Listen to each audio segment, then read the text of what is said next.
Hi, and welcome to the Accuplacer writing test, the information session. You'll notice that it does say sentence skills as well, just to note that some people call it sentence skills. The testing center will call it the writing test, so just so that you know that that is the same one that you are taking. My name is Julie, and I'm with the Writing, Reading, and Speech Assistance area of the Learning Commons. I want to make sure that you see our hours. This is just a general overview of what the test is. So at the end of this session, if there's still a concept that's unfamiliar to you, we really encourage you to come on in and meet with a coach one-on-one. We are not here Fridays and Saturdays during the summer, so just take a note of that. But we are available online as well as face-to-face. So please feel free to set up an appointment at the end. So before you take the test, we want to give you some suggestions. Please consider taking the test, the two tests, the writing and the reading, on different days. You will not want to take it on the same day. You'll be completely burned out by the end. Make sure that you bring your photo ID and your student ID number. You will need that in order to take the test.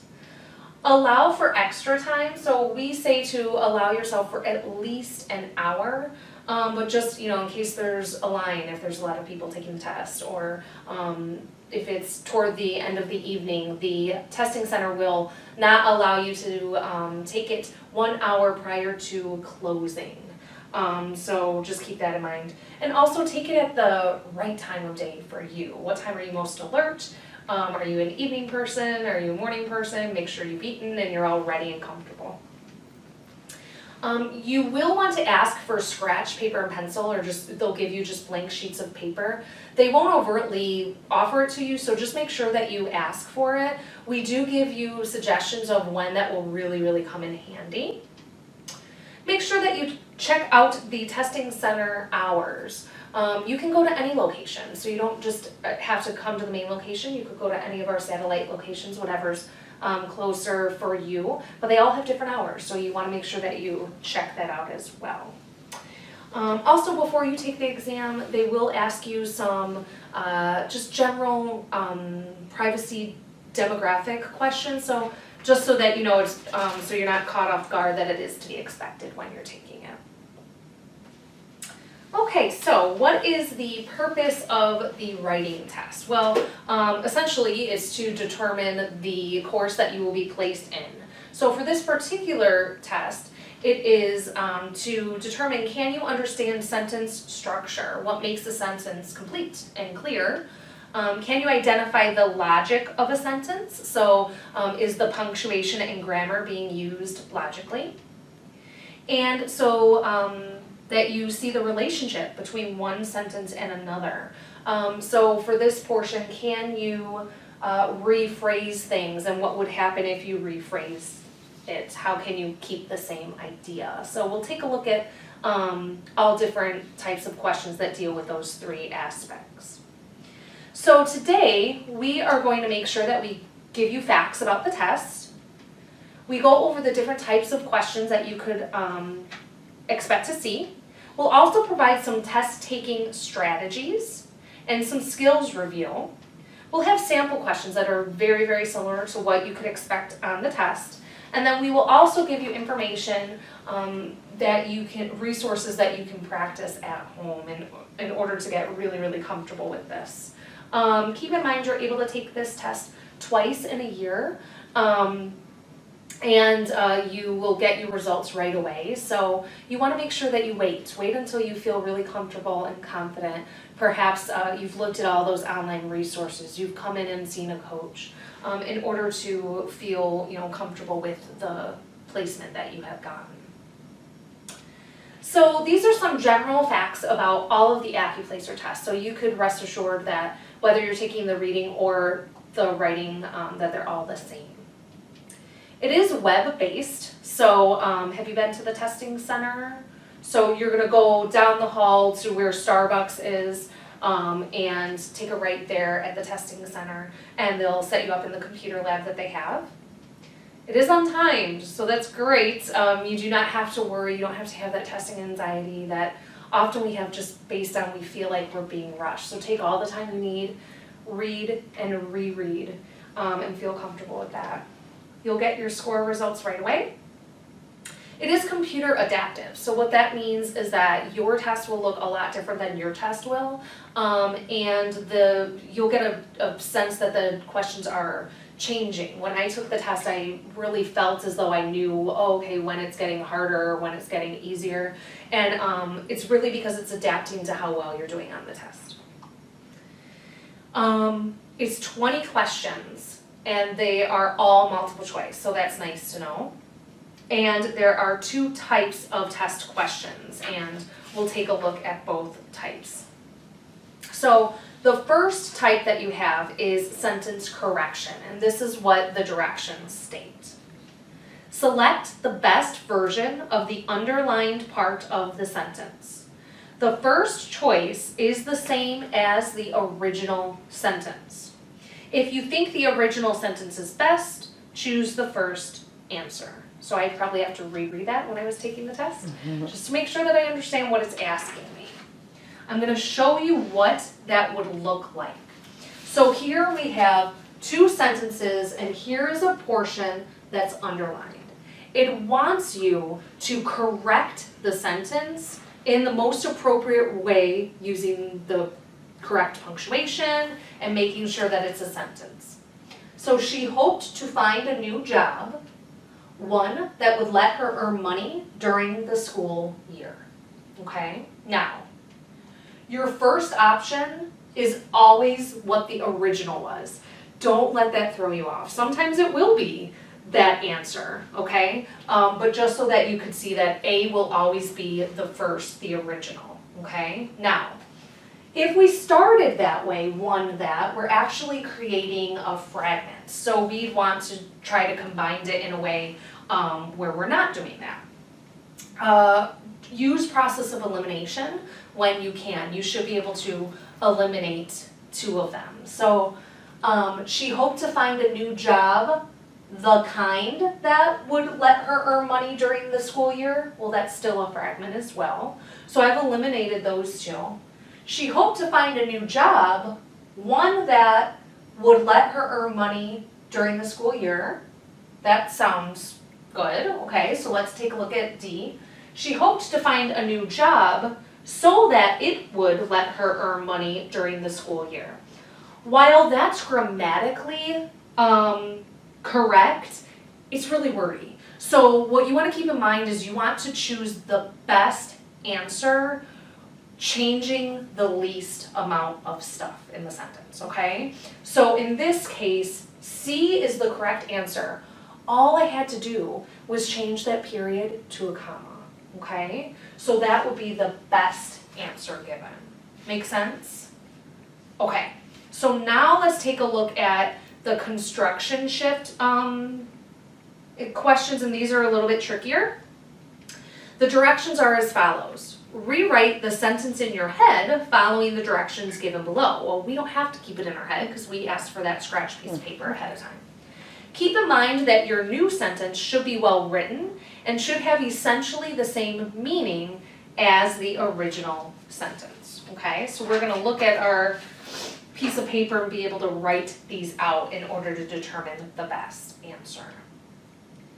Being a female jockey, she was often interviewed. So for these construction shift questions, it's then going to have the question, and then it's going to say rewrite, beginning with, it wants you to begin with this part, she was often interviewed. Okay, well that would be really hard to do in your head. I'm a visual learner completely, so I'd have to write these out for myself so that I get a sense of what it is that I have to move around. So I'd write she was often interviewed. On account of she was a female jockey, she was often interviewed by her being a female jockey. She was often interviewed because she was a female jockey, or she was often interviewed being as she was a female jockey. Again, make sure that you're doing it where it's not too wordy, it's grammatically correct, and it's changing the least amount as possible. Good. So just adding that conjunction with because it makes the most sense. We're not having to change that much. So she was often interviewed because she was a female jockey. That's the reason why she was interviewed. Okay? All right, so let's do some review of that. So let's take a look at some sentence structure, and we're going to go over all of the different types of questions that they have, okay? So here's an example. I have seen that movie. It is not one of my favorites, okay? Well, the rule is that we use a semicolon to join two complete sentences that don't have one of our fanboys. Do you know what a fanboy is? So that's that acronym in order to remember these little conjunctions. Essentially, this right here is a comma splice, and all a comma splice means is that we've used a comma wrong. So we would either need to use a semicolon, or we could use a comma and one of these fanboys, okay? So here are our options. Again, the first is going to be the original. Or we could say, I have seen that movie, semicolon, it is not one of my favorites. I have seen that movie, semicolon, and it is not one of my favorites. Or, I've seen that movie and it is not one of my favorites with no punctuation. Okay, so, yes, but you're only going to use the semicolon without that fanboy. Okay, so because this has a fanboy, this would have to be a comma, not a semicolon. So that's right. So this one would be the best option for us. And here we're having the fanboy, but we'd have to have that comma. We can't have no punctuation before it. Okay? So this is one of those rules. So this is something that you want to keep in mind. And if you are unfamiliar with fanboys, or how you use them, this is where you'd make one of those one-on-one sessions with a coach. If you take a look at your handout, you'll see that that's actually the first rule that we've put here for you. So right next to it, you might want to write fanboys, so that you remember that's the acronym that you can remember for the test. Okay, so here's another example. The children were excited and they ran into the gym screaming. Okay, well the rule is use a comma in addition to one of those fanboys, a little conjunction, to join two complete sentences. Okay, so take a look at the options. Now let's use process of elimination. So all of them have the conjunction and. We know for and, since it's one of our fanboys, it has to have what? Comma. A comma, okay? So, in that case, that first one really was the right answer, okay? So here we were really able to eliminate right away all of them because we identify our fanboy and we identify that the punctuation was correct in the first option, okay? So that's one of the rules, our fanboys rule. Let's take a look at our worksheet, what we're going to see next. Here we have dipping below the horizon, the sunset. Okay, well there's some punctuation missing here. Whenever we have an introductory word, phrase, or clause, we have to use a comma. So think about it in this way. What is our main sentence, like the main idea here? It's that the sunset, right? So sun is our subject and set is our verb. If we got rid of this, that would make sense. But if we got rid of this, dipping below the horizon, what? What about dipping below the horizon? That cannot stand on its own, okay? So that's where we've got a dependent versus an independent clause, if you've heard those terms before, okay? So you always need to have a comma in between your dependent and independent clauses, okay? So here's our original. Would we say dipping below the horizon, the sunset? Dipping below the horizon, the sunset, well that's a little overkill. Or dipping below the horizon, the sunset. okay? Again, would you be able to say below the horizon? No, that doesn't make sense, so that's why B would not work. So we would need to have it be D, where we've got our modifying phrase or our dependent clause separated with that comma, okay? So again, with number 3, you might want to write dependent and independent clauses, and that's something that you could Google, find other examples, and then you have a concept that you'd like to work with, a code term. Okay, so let's take a look at this example. Grandma put on the rented ice skates, holding onto the rail, stood up, and went skating away like a pro. Well, the key here is that we want our sentence parts to be parallel. So parallelism would be the concept here. All parallelism means is when you have a list of things, you want everything within that list to be balanced in structure, okay, or parallel. So in this case, we're looking at our verbs, and we have put on, which is past tense, holding, so it's the ing, stood, so we've got it in past, and then went skating, part of the ing, okay? We need all of those to be balanced. So they all either have to be ing, ing, ing, or they all have to be past tense.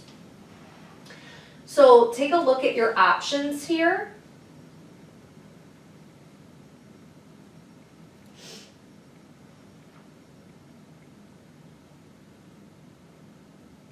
And which do we think it is?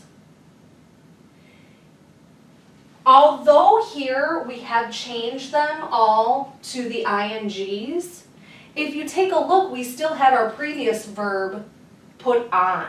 So because we have that, we need them all to be that simple past tense. And that's why D is actually the better choice for you. We've got put on, held on, stood up, skated. All of the simple past tense. Okay?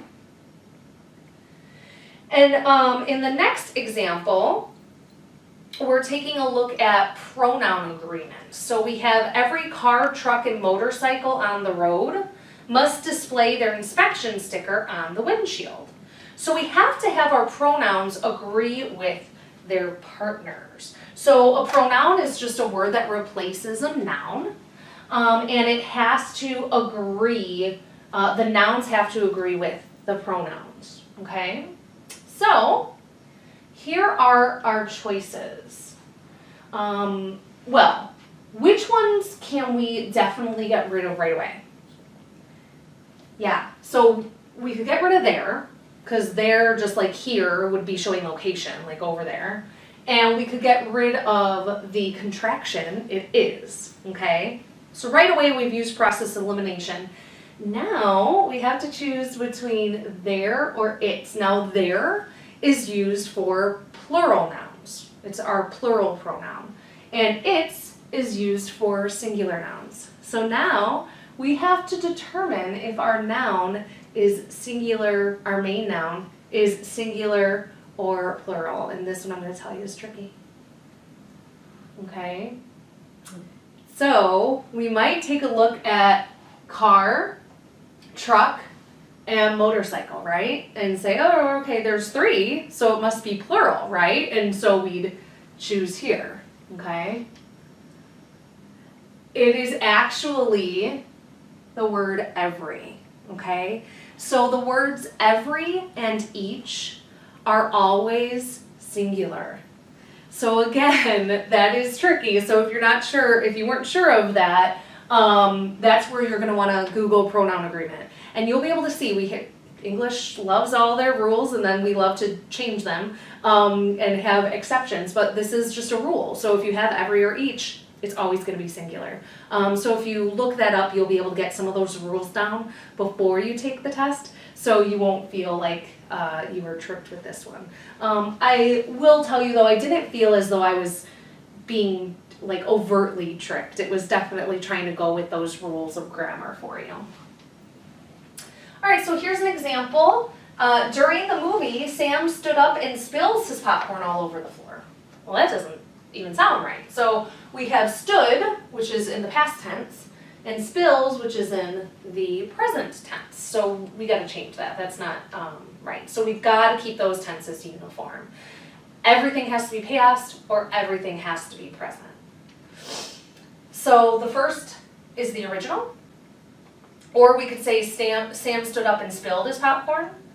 Sam stood up and would have spilled his popcorn. Or Sam stood up and was spilling his popcorn. So the stood up is just the simple past tense of that, okay?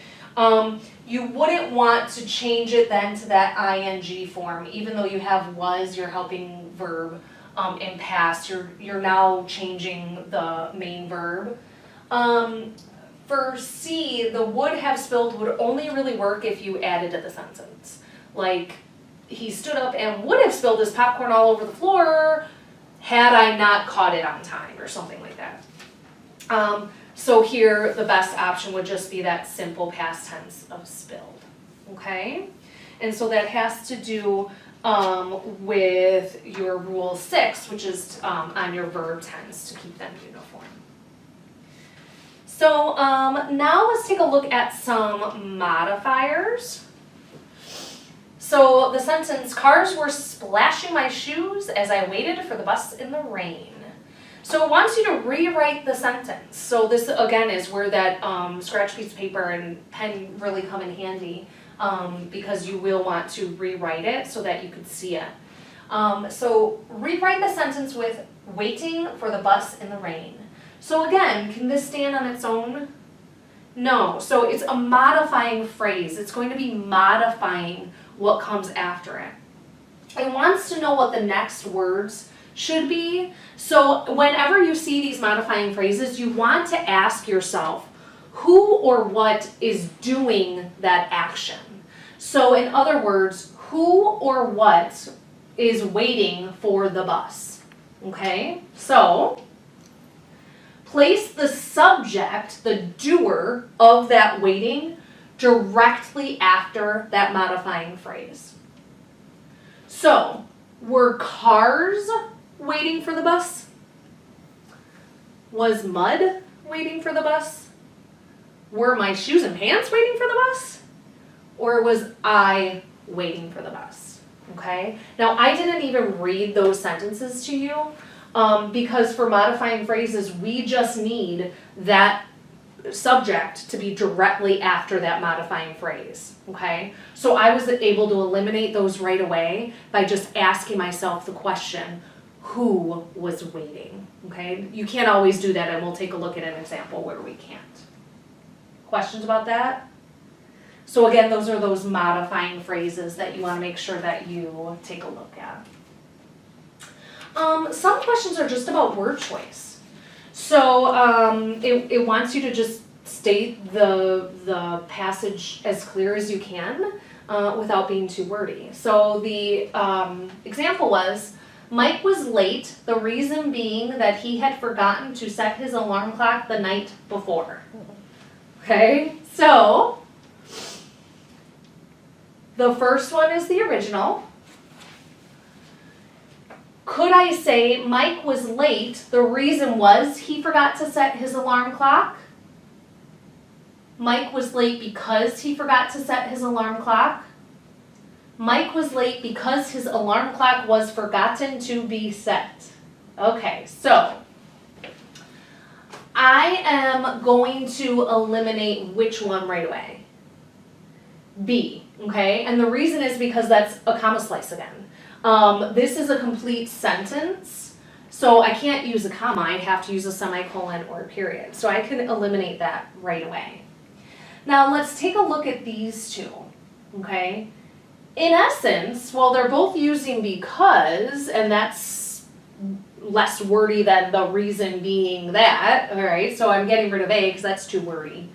However, what we've done here is we haven't stayed parallel or balanced with active voice. So what we've done is we have active voice in the beginning, and then this is passive voice. His alarm clock was forgotten to be set. Okay? So even if you're not sure what's the difference between active and passive voice, you should be able to recognize that that's just a whole lot wordier than the option that you have here. And remember, the key is to choose the best answer, changing it, the least, but still having it make sense. So the correct answer would be C. Okay?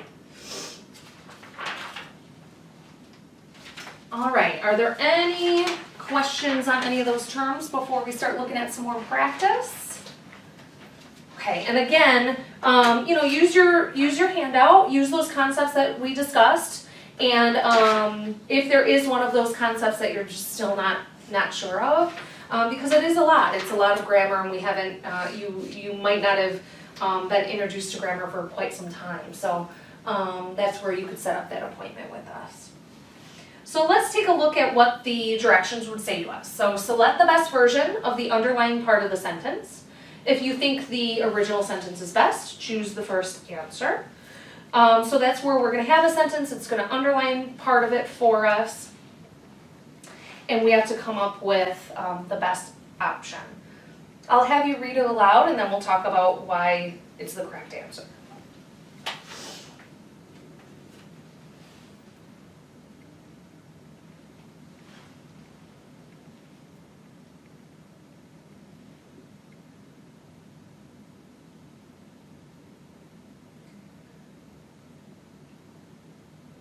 So here, it's changing some stuff around for you, but really, there's only one thing that you really have to pay attention to, and that's where you have your noun, and then you've got the pronoun. And remember, they have to agree.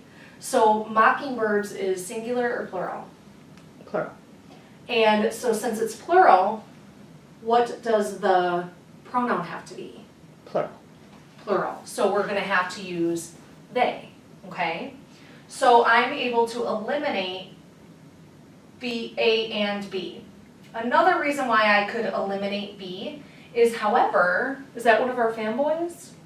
No, so we can't use a comma there. We'd have to use like a semicolon, however, comma. So now I'm down here. Well, both of these are one of my fanboys, so we're good there. They're both using they, so we're good there. Okay, now. This one says, yet they could imitate, or yet they can imitate, okay? Now here it's changed it to the conditional tense, which, to be honest, what you want to keep in mind is you don't even have to really understand that. What you need to know is that you want to change it in the least amount as possible, right? So you'd want to stick with, but they can imitate, because why change it to begin with? Here you were dealing with agreement, okay? So in other words, it doesn't try to like combine rules, okay? So it's not like here you're looking at agreement and tense and something else. If you were able to spot that you were just looking at making sure that your pronoun agrees with your noun, that's what you want to concentrate on. Okay? So let's take a look at another example. The committee members took a long lunch break to tour the city. The committee members reconvened. Well, both of these sentences could stand on their own, so we know it's a comma splice. In other words, the comma is used wrong. We'd have to use a period or a semicolon. But let's see how it changes it for us. We know the first one's wrong because we were able to identify that comma slice. After taking a long lunch break to tour the city, the committee members reconvened. While the committee members took a long lunch break to tour the city, the committee members reconvened. Or although taking a long lunch break to tour the city, the committee members reconvened. Right, okay, so it's B. So after they did this, then they were able to reconvene. C doesn't make sense because it would say that, they're doing both at the same time. It's the same people. And D doesn't make sense because of the transitional word is using although. It's not connecting those ideas together. So again, just use process of elimination and choose the best option. Now let's take a look at some of these tricky ones. Think about how you would rewrite the following sentence according to the directions given, and then choose the best answer. Keep in mind that your revision should not change the meaning of the original sentence, okay? So, go ahead and read that.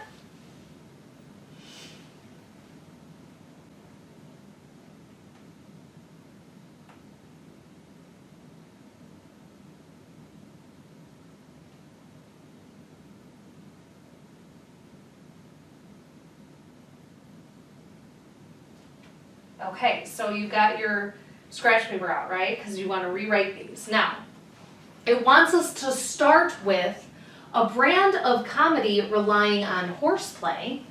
Oh, okay, well, that's a modifying phrase. So we know with modifying phrases, the thing that has to come right after is the thing that it's referring to, right? So what is a brand of comedy relying on horseplay? Slapstick. Okay, so that's great. So the next word should be slapstick. Okay, well, I was only able to eliminate one. So I got rid of and, because that's not slapstick, okay? So, okay, well, I at least was able to use one of my rules to eliminate one of my options. So now, let's take a look at all of the others. And I'm definitely writing these out. So, a brand of comedy relying on horseplay, slapstick owing its name to 16th century Italian harlequins who slapped each other with sticks in mocking punishment. Well, that doesn't sound complete, right? Because it's using owing its name instead of owes its name, the idea isn't complete. A brand of comedy relying on horseplay, slapstick, which owes its name to 16th century Italian harlequins who slapped each other with sticks in mocking punishment. Again, adding that word which, whenever we use comma which in the middle of a sentence, we have to continue the idea after it. So it's just not really continuing that. So we've gotten rid of C. Now let's take a look at D. A brand of comedy relying on horseplay, slapstick, owes its name to 16th century Italian harlequins who slapped each other with sticks. Okay, so here, because we're using it with that verb, and we've got the comma, slapstick owes, that will be the correct answer. Make sense? Can you see why then you'd have to write those all out, right? It's hard to like imagine it in my mind. So let's take a look at this example. Fred Astaire, often considered the stage's most gifted dancing star, appeared in 11 Broadway musicals between 1917 and 1932. So rewrite it, start with, often considered the stage's most gifted dancing star. Well, the next words have to be what? Fred Astaire, the person who is considered the stage's most gifted dancing star. Oh, I only have one option. Okay, so because I'm using that modifying phrase, I know it's got to be A. I'm still going to check my work though, right? So, often considered the stage's most gifted dancing star and making appearances in 11 Broadway musicals? That doesn't make sense. Often considered the stage's most gifted dancing star, he appeared in 11 Broadway musicals between 1917 and 1932. What about that one? Well, who's he, right? So we can't really have that sentence on its own. It wouldn't contain the same idea that the original did. It actually eliminates our subject completely.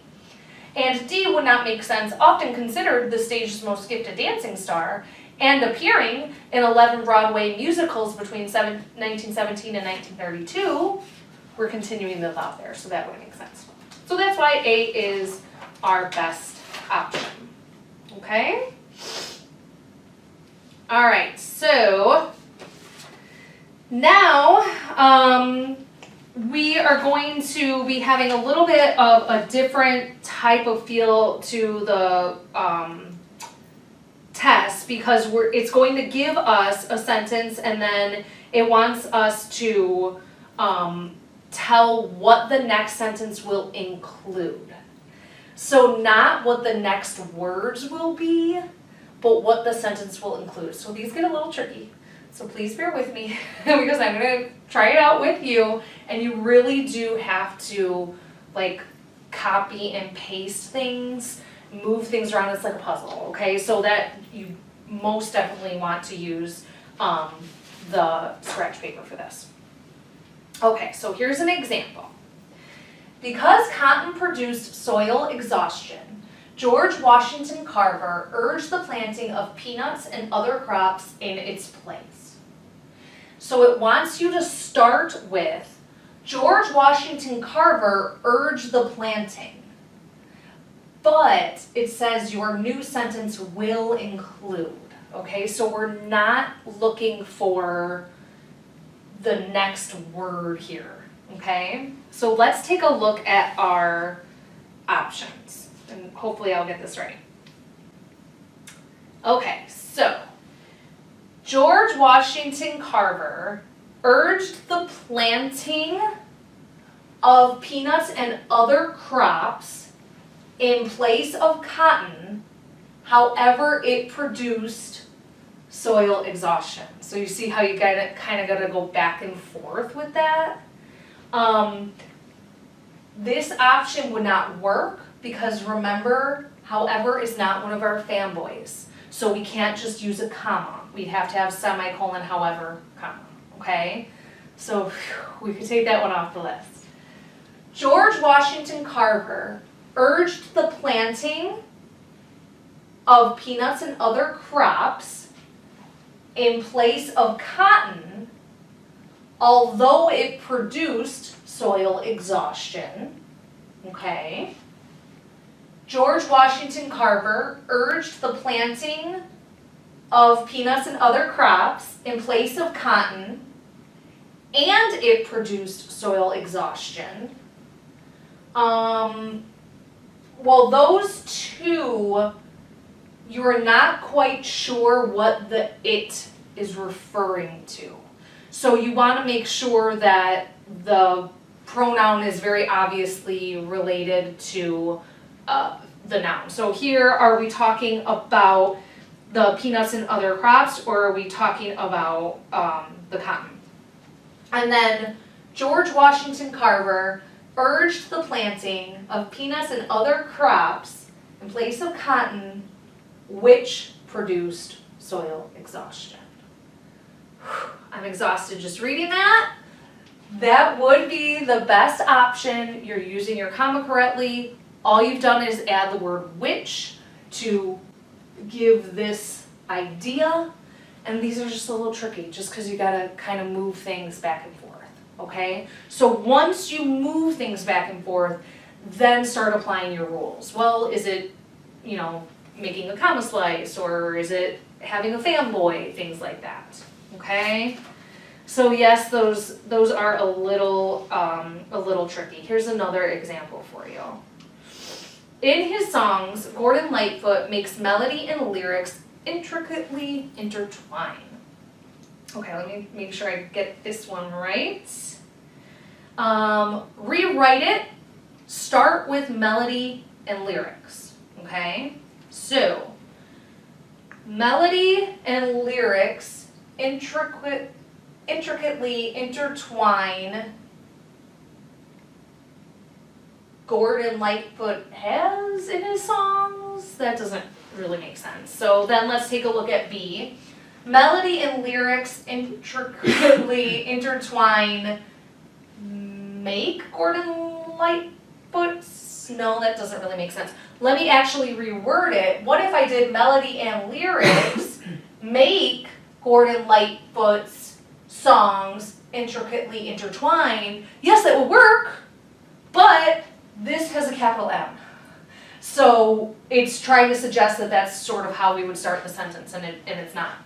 So melody and lyrics intricately intertwine in Gordon Lightfoot's songs, or melody and lyrics intricately intertwine does Gordon Lightfoot in his songs intricately? No, right? So the best option here would be C, okay? So you'll see that it's those are a little bit trickier, but if you use your paper and just really take your time, feel feel comfortable with the fact that it's on time, so you could really take your time and really analyze what each is saying, okay? So, again, on your handout, we've got some really, really great practice for you to do at home and get even more confident, especially with that last portion. So if you Google Accuplacer Placement Test Review Guide, you'll find some great stuff. It's from Accuplacer, so it will give you questions that are very specifically how they will look on the test. I found Union Test Prep really helpful. They had some practice tests. You could even make flashcards on the site. They do have an app, so check out the app. Put it on your phones. And then here's just some other another strategy for you. The Learning Express library, as long as you have your library card, you're able to get on with your login and password. If you have any questions about how to do that or can't find it, go to the library. They'll be more than happy to help you out. And then, look on YouTube. They have some really great information for Accuplacer as well. Do you have any last minute questions for me? Okay, so if you do, because we covered a lot today and a lot of different grammar concepts, if you have any questions at all, go to our site, schedule yourself a face-to-face or online appointment with one of our coaches, or you could always walk in or call us as well, and we could go over one of those concepts that you were struggling with more in depth. We could give you more sample questions, things like that. Thank you very much, and I would really appreciate it if you filled out that evaluation for me. That's very helpful, and please make sure to sign in at the front desk if you have not done so already. Okay? Thank you.